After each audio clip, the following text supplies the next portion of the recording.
My name is Amereiske and welcome to this episode of Neurons, in which I explain my autism, or try to explain it to you. More specifically, I have a combination of autism, spectrum disorder, and ADHD.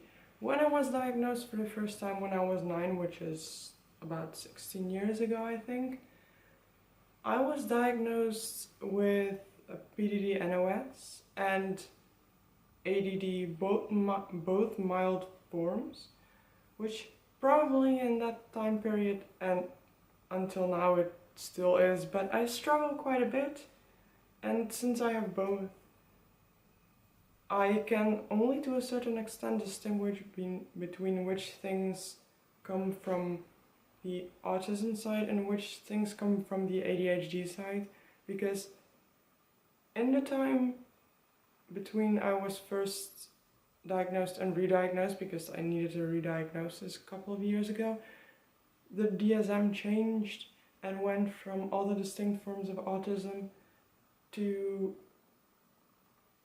just one, basically.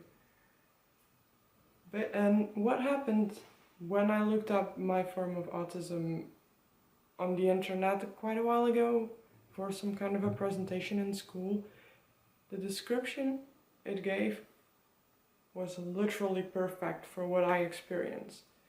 Namely, it said a storm in your head, which now is a little bit subdued because I found some medication that seems to really work.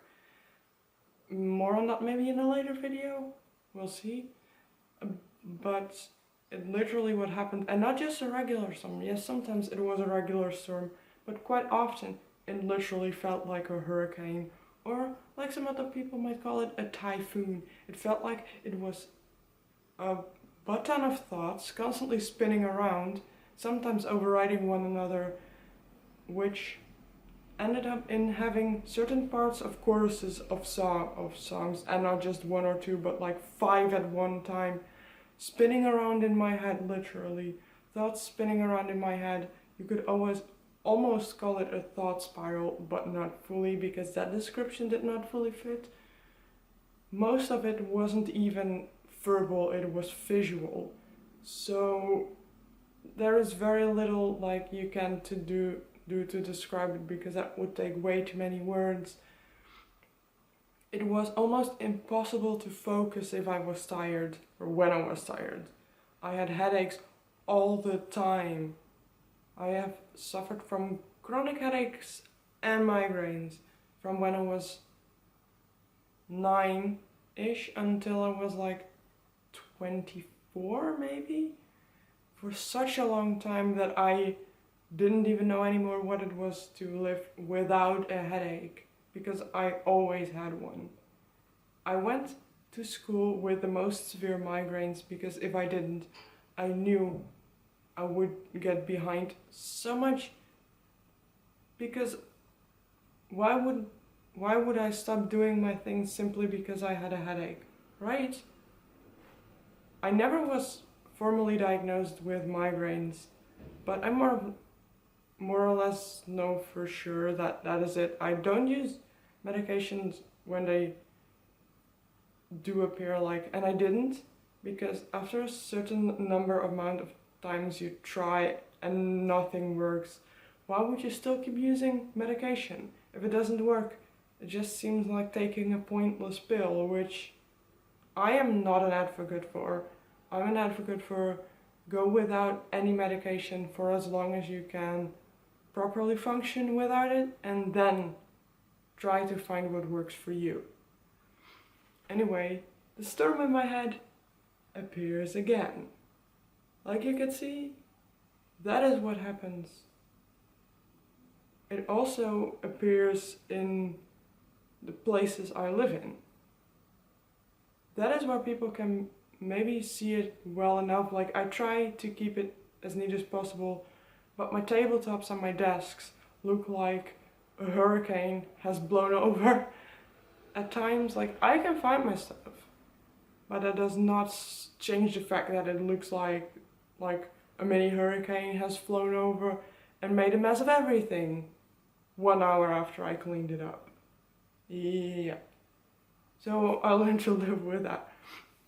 But I have had the big fortune that the people I lived with, I studied with, that were my friends, they all knew to a certain extent already what autism was. So I did not really have to explain. And when I had to explain, I could basically get away with, I struggle with social contacts and conveying my intention to other people, which usually is how I tell it. People who have seen it before and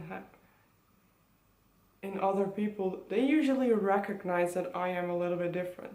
And then when I tell them what it is, they say, aha, it makes sense.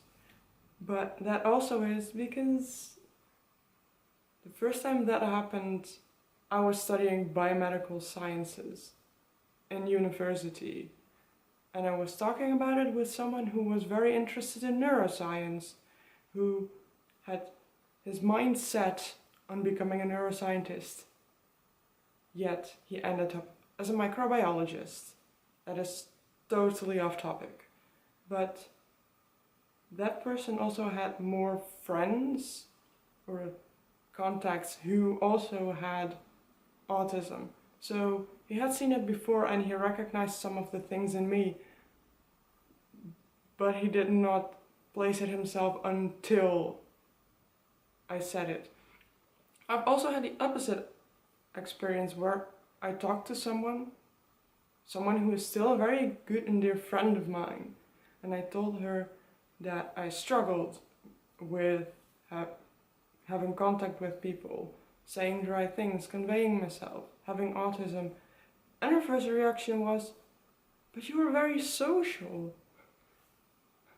My reaction, I think, back then was, that does not mean I don't struggle. And that does not mean that what you don't see isn't there. Which, totally true, she just accepted it. I think she just had trouble connecting the stuff together, but like, I struggled a lot, and it seems to have gotten worse during the end of puberty and after my last depression, because I have been depressed as well, and that wasn't nice. But basically, my autism is like a storm in my head, which perfectly aligns with the ADHD symptoms, which also form a storm in your head. But it's more specific, it's a storm in my head, and the reason why I described it as a hurricane or a typhoon, more so than a regular storm, is because sometimes, all of a sudden, nothing is there. At all. Like, I literally think about nothing. It's like the eye of the storm, or the quiet before the storm hits. Because when it starts again, it doesn't stop. At all. So annoying, so bad for your focus.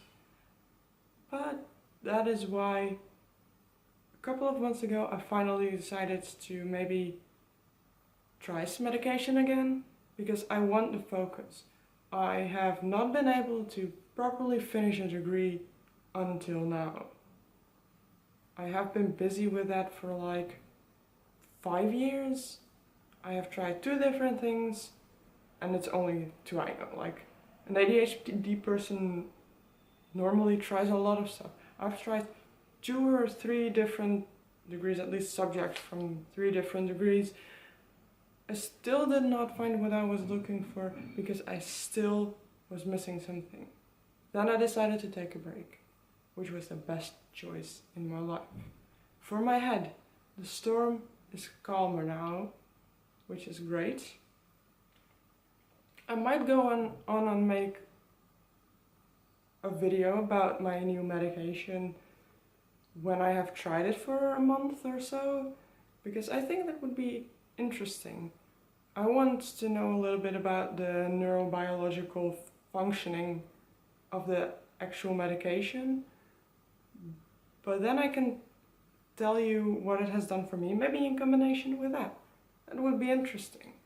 I'm still kind of interested in how that works for stimulant medication for ADHD as well. I wanted to look it up, but I did not really take the time to do it.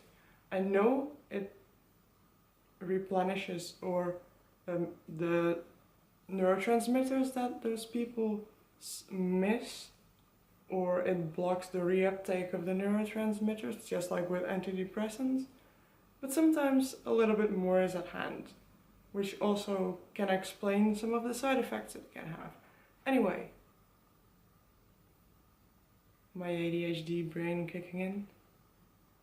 I need to go eat right now, and I have nothing more to say.